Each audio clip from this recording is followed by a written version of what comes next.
What's up, everybody? How are you doing? Phil here to play Dungeons 2. Now, if you remember the shenanigans behind Dungeons 1, Dungeons is the spiritual successor of the Dungeon Keeper series, which is one of my personal childhood favorites. But Dungeons was a hot mess, and Dungeons 2 is promised to be kind of a more true to its roots kind of game. So let's just go ahead and pop into a single player, pop into a skirmish, and we'll show you the game. And it's adorable art style. For those of you who don't know about Dungeon Keeper was a RTS, I want to say. More like a dungeon simulator, where you build up a dungeon outside, or around the bounds of your dungeon heart. Your dungeon heart is essentially the lifeblood of your dungeon, obviously. Everything revolves around it. Creatures come out of it. You put creatures back in to sacrifice them. It's basically the main life source of your dungeon. So if baddies come, well, I guess goodies in this sense, come in and start attacking your dungeon heart, you're gonna die. Game over. But of course, we have the hand of evil, which we do everything around. So we can go ahead and just pop that. Got a new dude and an orc, and we can pick guys up. And there's a little bit of physics involved, which is pretty cool. Like bloop. There we go. It's pretty fun. So we'll go ahead and just start mining operations. Right there. Get that mining going. So we'll showcase like 20 minutes of gameplay just to give you guys an idea of what this is all about, and then we'll just leave it from there. Because I could play this game for hours and hours, and if I am dedicating recording time to this, I could lose a lot of time. I should be spending making content as opposed to just playing this damn addictive game. But yeah, you just go ahead and you just send your drones out to do the thing that they do, and of course you build out rooms. One of the first rooms you obviously want to build out is your treasury, which we'll just put right there for the sake of doing that. So it's a nice little tile system. Real simple, real easy. It has I love how when you put down tiles for rooms, it affects the ground, it affects, there will be stuff that'll spawn on the ground, the walls will change. It's just wonderful. Let's see here. So, of course, we have our gold veins. There are also crystal veins where you use to generate mana, to activate spells, and upgrade your dungeon in certain ways. There are breweries, which are the, I want to say, breweries are basically the food source of your minions. So we'll go ahead and start that one over here, actually. And, of course, we have the mana crystal I was talking about over here, which we're going to be harvesting. Okay. Now, the one thing you're going to want to do is you're going to want to try to make some sort of organization to your dungeon. And that, at first, is kind of a dumb idea for the reasons because when you're trying to, make things all organized, it just kind of, it's just not going to work. I mean, because you're going to get these gold vein deposits that you want to harvest, obviously. And when you're done harvesting them all, the terrain is just going to look like a hot mess. It's going to look like you just had a seizure while harvesting all this stuff. I mean, look at all. Look, this is a mess. So, but the fortunate thing that they do add is you can go back and fill spaces to kind of clean things up and give it some sort of order when you're making these rooms, which I'm going to do, actually. Just a little bit. Eventually. Not right now. And, of course, as you're you're uncovering all these rooms, or making rooms rather, as you're digging, you'll uncover pockets where there'll be drops, there'll be baddies you have to kill, so like giant spiders or rats or elementals, things like that. And all the while you're at the risk of goodies coming in from this dungeon entrance here, they're gonna want to steal your gold. They're gonna want to steal your gold and kill your dungeon heart, and it's a bad time for everybody. So we'll go ahead and build the brewery here. It would be nice if my fucking minions would actually do their job. I think I can go ahead and build a kettle. Boom. There we go. So now we have our food source. And of course, one of our minions has to go in and actually work it and make some kegs. Since apparently nobody eats in this dungeon, we just drink beer. Because, I don't know, game logic, whatever. And of course we got that. And while that's happening, let's dedicate this section right here for tinkering. There, right there. I'll open that up a little bit more. Make a little, can I make a guy there? No, not yet. Okay, cool. fine. Everything is generally going to be like a 3x3 kind of tile set. So you just plan accordingly with that. But yeah, everything is 3x3. So you just make 3x3 rooms and you're good to go. For the most part. And the nice thing is once really things start going, a lot of your creatures will just kind of do their own thing, and it's just interesting to kind of just watch that ant farm kind of event happen. It's kind of like watching your troops in XCOM and kind of just, you know, the hamster wheels and just watching them just kind of do their thing. Completely just a waste of time. It doesn't have any purpose whatsoever in the gameplay. It's just there. It's just there to make you feel like it's real, which is cool. Very much a cool design. Man, I need more minions. Bloop, bloop. And of course, right here we have our count for the maximum amount of population at the time. And to unlock more population, you have to get Nagas to harvest mana from mono crystals, so you can cast a spell to increase your population cap. And there's a lot of like little nuances that are. There's a bit of a learning curve in this game, but after you get the learning curve good down, down, you're good to go.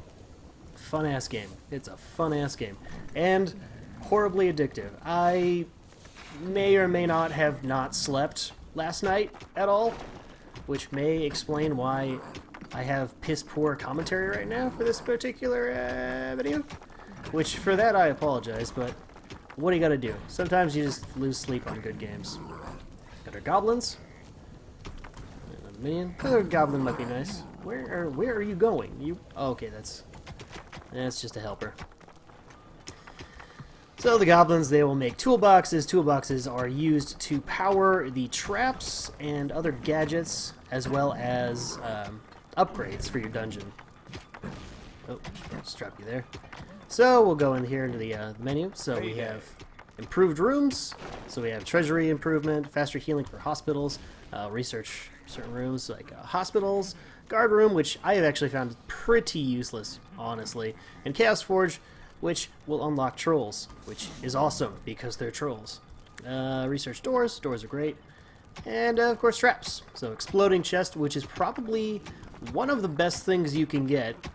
It's going to essentially kill most everything that you will have to be concerned with in 1 or 2 hits, really. It's actually kind of broken in that respect.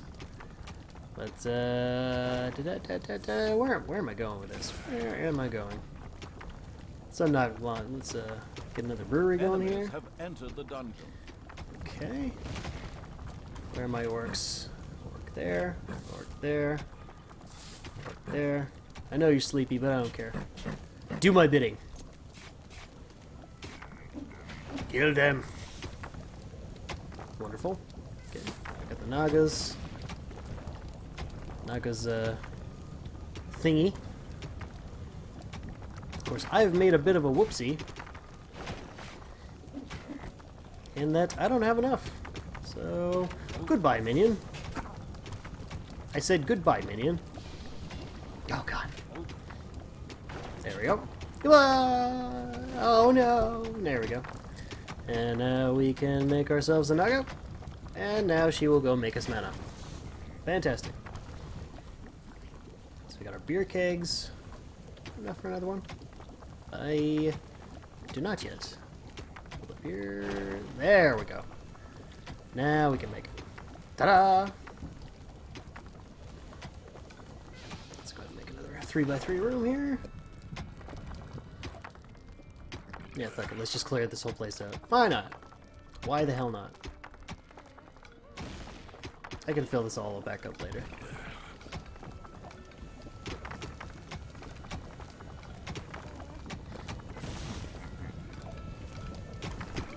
Because fuck it, you know?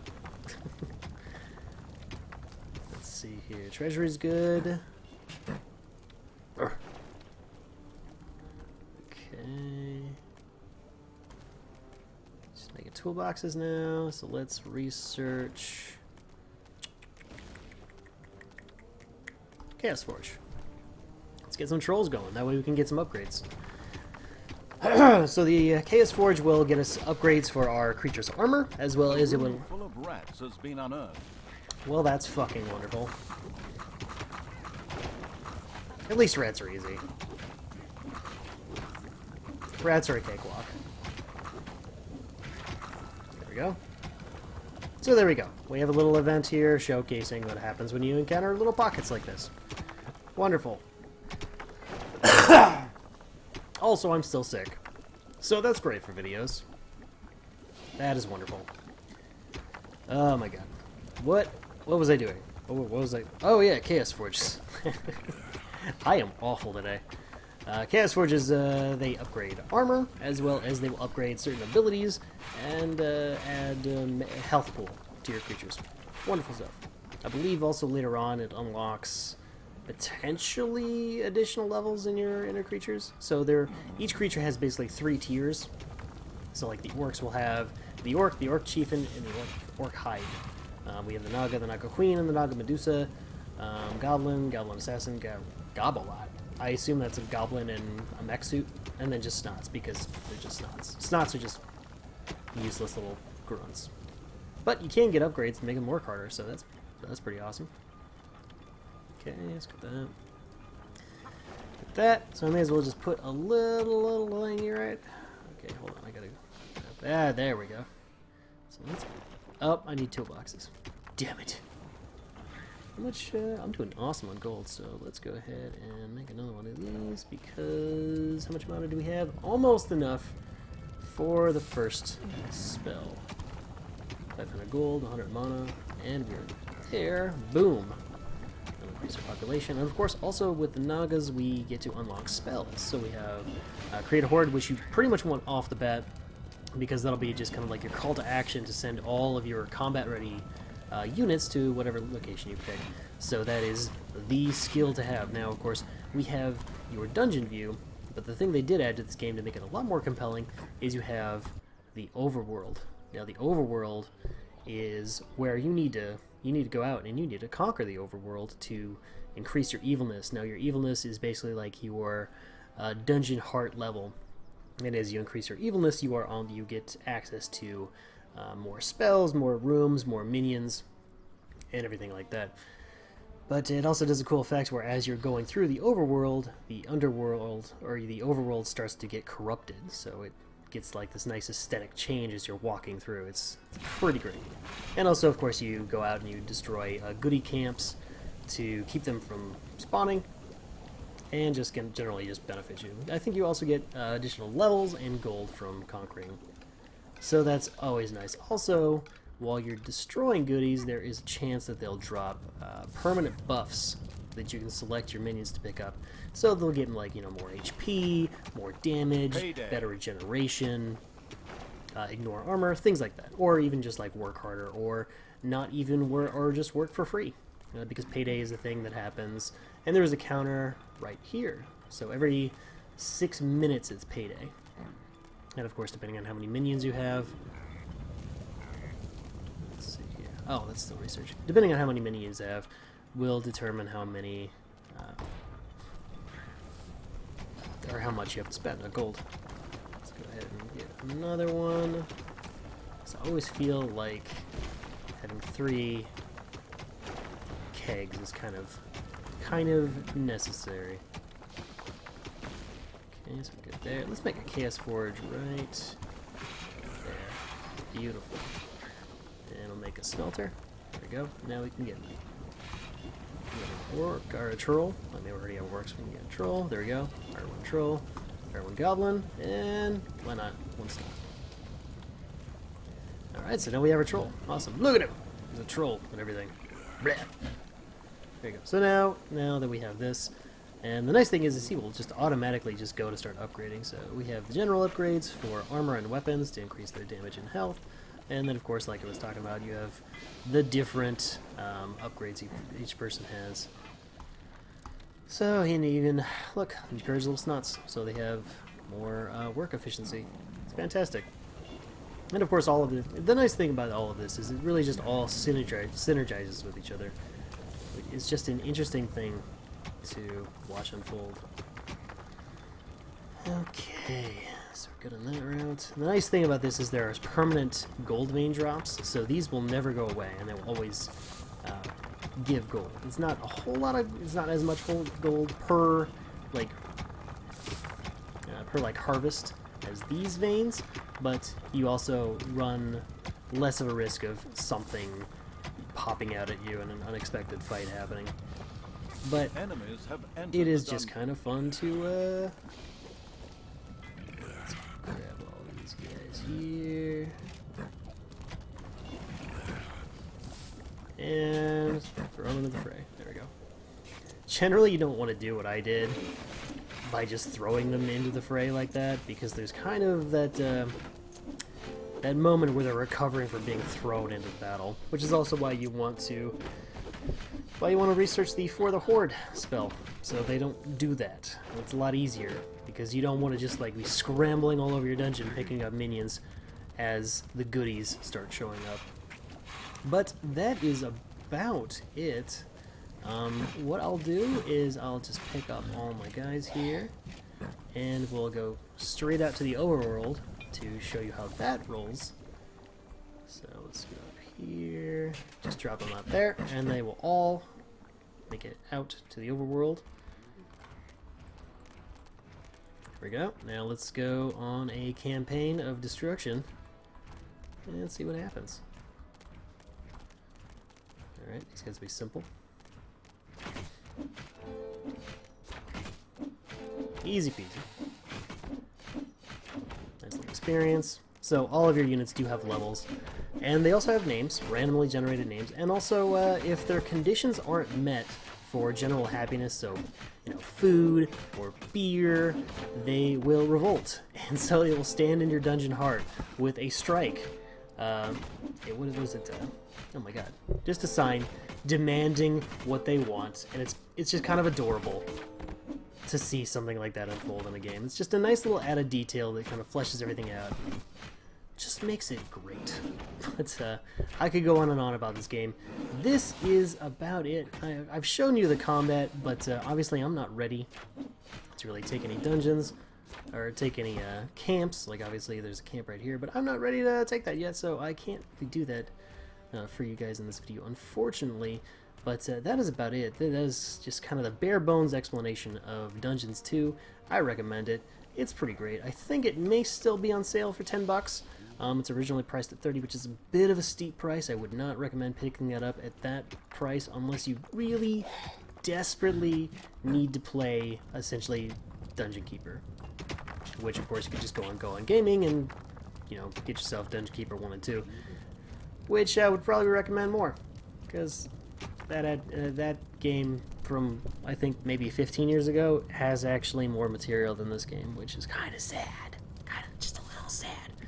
But that's Dungeons 2, guys. I hope you enjoyed. And, of course, if you liked what you saw, go ahead and leave a comment below. And if you haven't subscribed already, go ahead and do that. But I think we're done for today. So you go ahead and take it easy, and we'll see you again soon. Goodbye-bye.